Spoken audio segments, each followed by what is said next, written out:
Recently, 3 Muslims were killed in Chapel Hill, North Carolina by a self-proclaimed atheist. The story was big news in large part because it was a man bites dog story. Currently, people are murdered every day in the name of Allah. For 1,000 years, Christians killed in the name of Christ. And Jews canonized the genocidal slaughter of every living thing in Canaan. So religious violence, well, that's old news. But an atheist killing in the name of atheism, that would be a story. At this point, we don't know if atheism had anything to do with the murders, but all kinds of people came crawling out of the woodwork to say, see, this is what your anti-religious, anti-theist rhetoric leads to.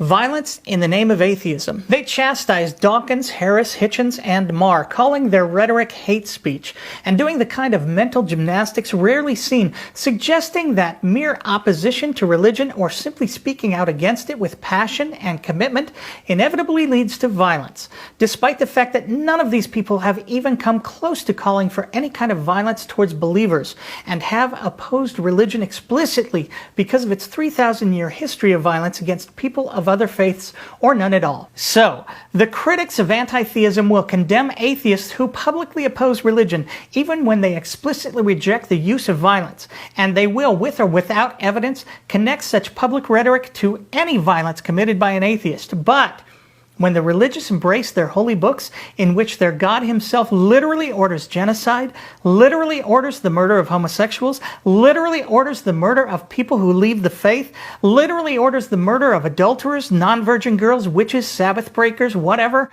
when their Lord says that everyone who doesn't believe in him will be violently tortured forever and ever simply for not believing, well, apparently that's not hate speech at all. That's just religion.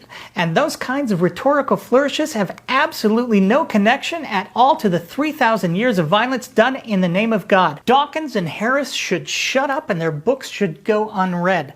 But books which portray the God of the universe as a genocidal monster who has proudly proclaimed his devotion and intention to use violence for all eternity against atheists, a God who literally demands of living believers the snuffing out of people like me, whom their books call fools and infidels, well, we can't say anything about that because that would be hate speech. This is hypocrisy on the grandest scale, but this is exactly the kind of pass religion has gotten for the last 2,000 years.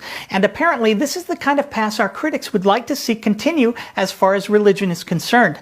Well, I'm sorry, but that's not going to happen. If you're calling us out for simply writing and speaking against religion, but you're not willing to call the holy books of the Abrahamic faiths disgusting works of violence, hate, and division, you're not just a hypocrite, you're a defender of and apologist for the very thing you say you oppose: hate speech and the endless violence it inspires.